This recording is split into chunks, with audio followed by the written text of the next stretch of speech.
before going to ovulatory phase or ovulation, let us have a glance on the phases what we have studied.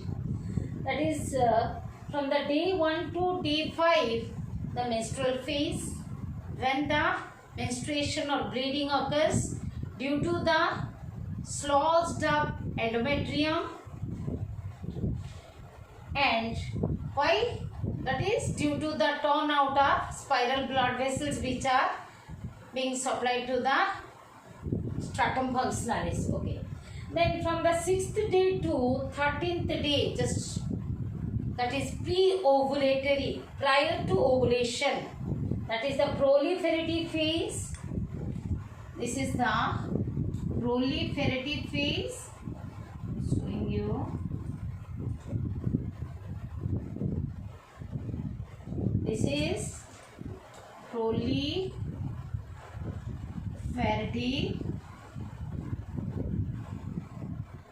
phase.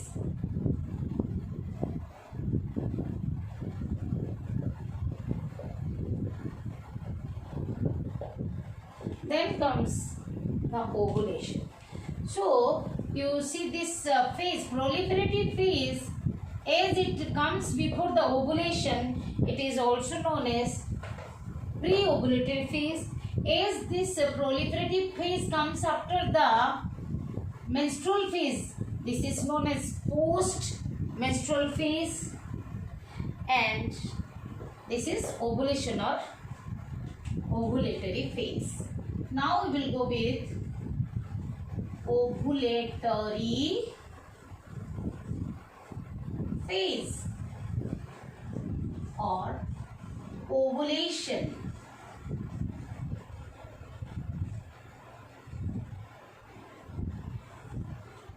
In a 28 days cycle, the ovulation occurs on 14th day. What is ovulation? Release of the ovum. At what stage the ovum is released?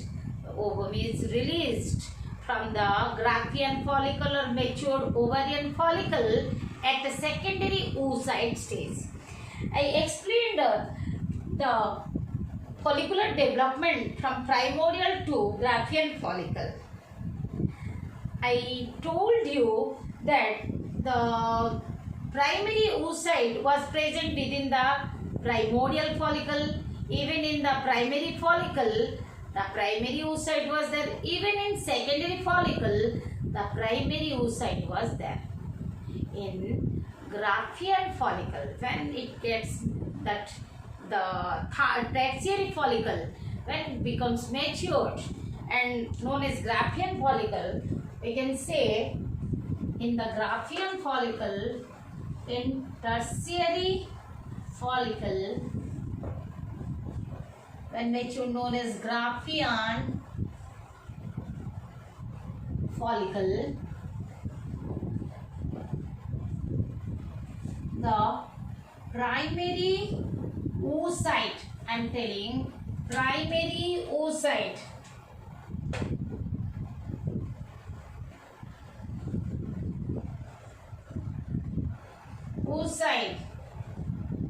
it is entered into the meiosis 1, that is prophase 1 of the meiosis 1, but was arrested in the diplotin stage, we have discussed.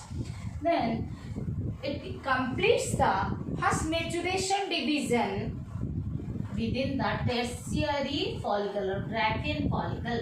Primary oocyte completes the first maturation, completes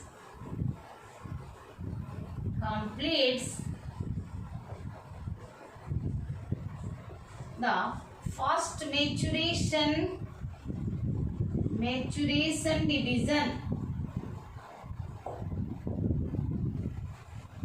division producing two unequal cells, unequal daughter cells. One is large secondary oocyte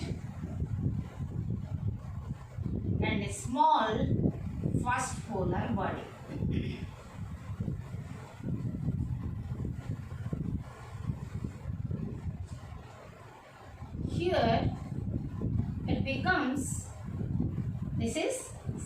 secondary oocyte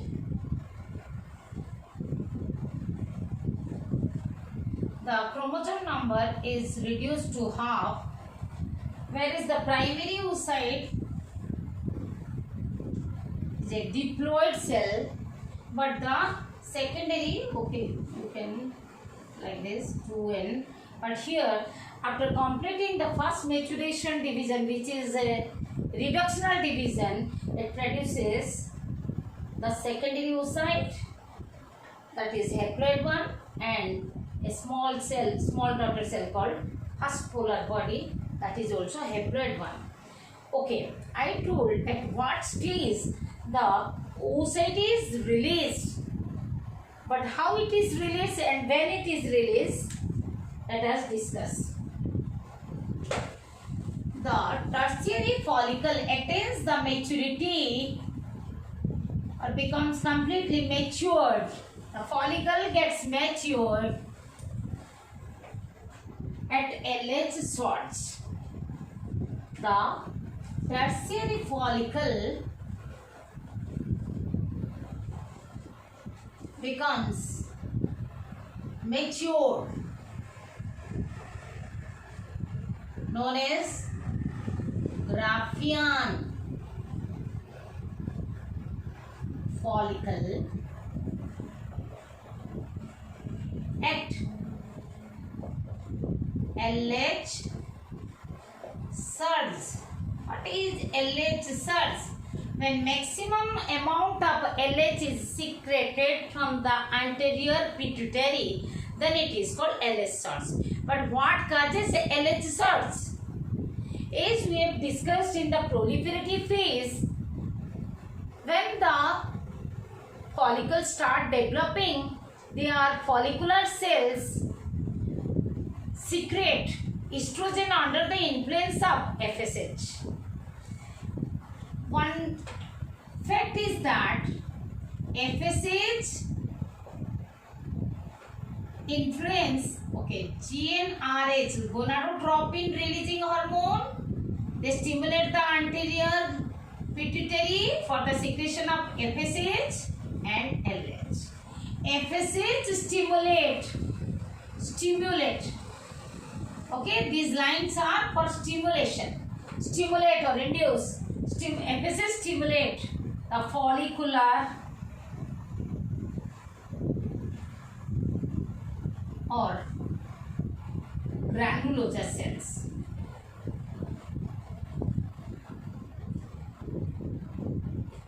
Granulosa cells. In turn, they secrete.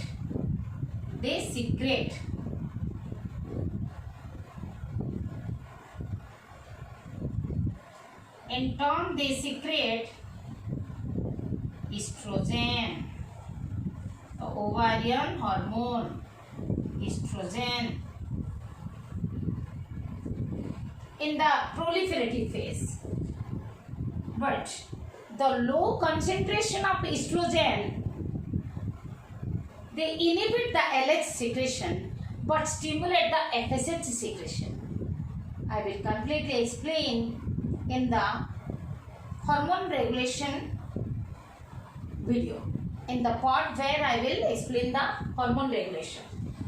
The follicular cell, the FSH stimulate the follicular cells or the granulosa cells of the ovarian follicle, developing ovarian follicles. In turn, those secrete estrogen, whereas LH stimulate the thecal cells. When the thecal cells come, thecal cells, that is of the secondary follicle. When the secondary follicle is formed, we have discussed that they are stimulated by mainly LH, and in turn they also secrete, of course, androgen. Then it is converted androgen enters into, received by the granulosa cell. They are taken up by, androgen taken by granulosa cells and again estrogen is secreted. Yes, that is converted into estrogen. That means the estrogen concentration is increased. High estrogen concentration stimulate the hypothalamus, give the positive feedback to the hypothalamus and anterior pituitary. Hypothalamus releases gonadotropin releasing hormone that stimulate the anterior pituitary for the secretion of LH. That means the high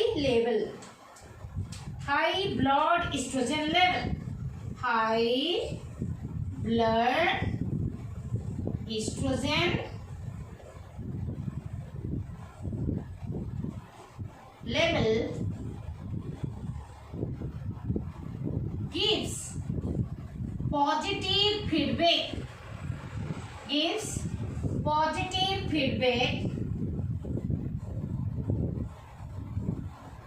to hypothalamus,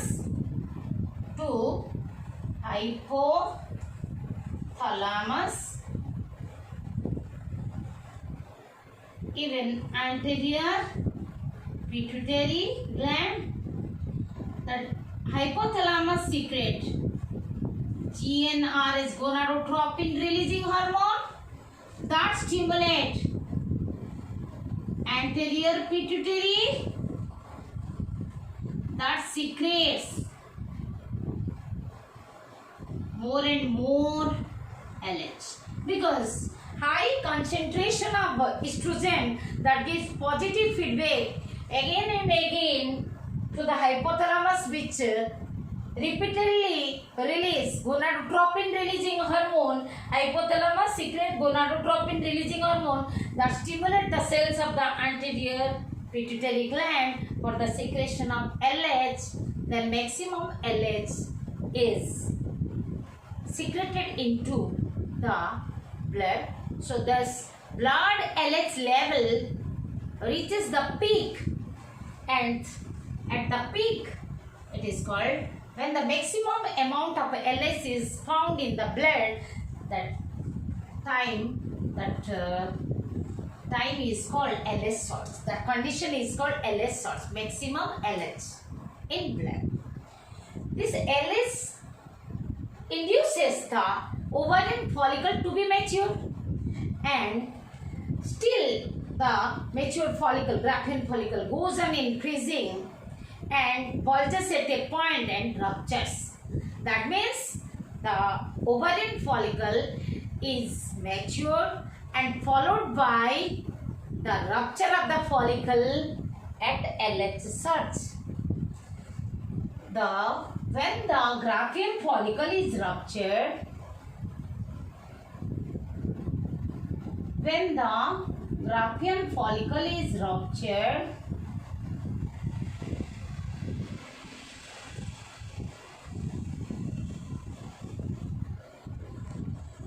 that releases the ovum. Already we have discussed, the oocyte is surrounded by the oocyte. This is the secondary oocyte surrounded by zona pellucida, which is again surrounded by corona radiata, that is the modified elongated granulosa cells, which is present surrounding the primary oocyte outer to the zona pellucida. So the ruptured Graafian follicle releases the secondary oocyte, which is still surrounded by zona pellucida and its surrounding granulosa cells, making the corona radiata. And this is called ovulation. This ovum, that is at secondary oocyte, which is released into the pelvic cavity, because ovaries are found in the pelvic cavity. So release into the pelvic cavity, they are received by the fallopian tube by what? Here, let me show you. Suppose this is the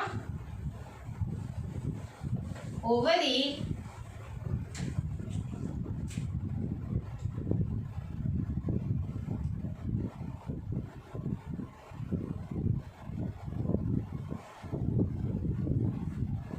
Here are the follicles.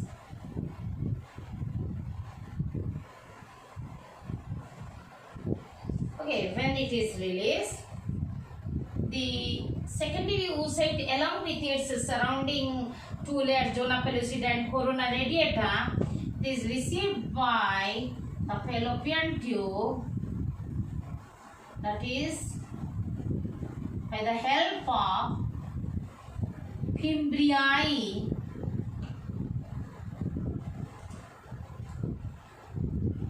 The distal part of the fallopian tube or oviduct is funnel shaped, and having a, suppose this is the distal part of the fallopian tube or oviduct, is having a pore called ostium, which is surrounded by finger-like projections. Here are the finger-like projections called fimbriae. These are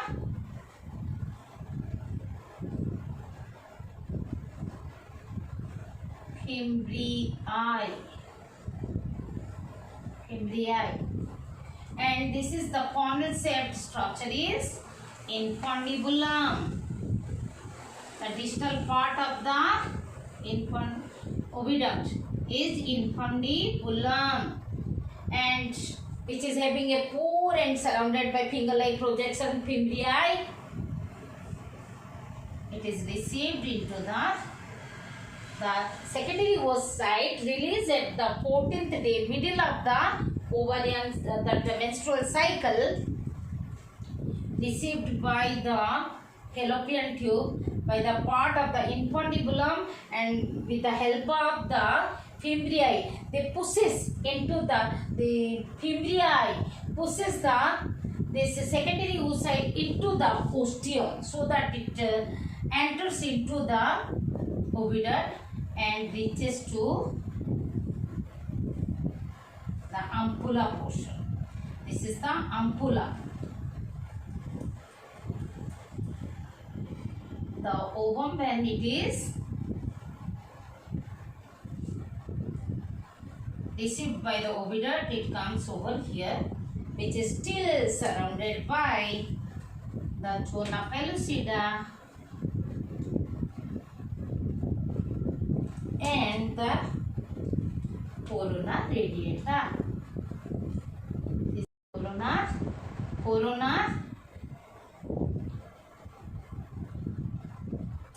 also corona radiata. In ampulla also they are present.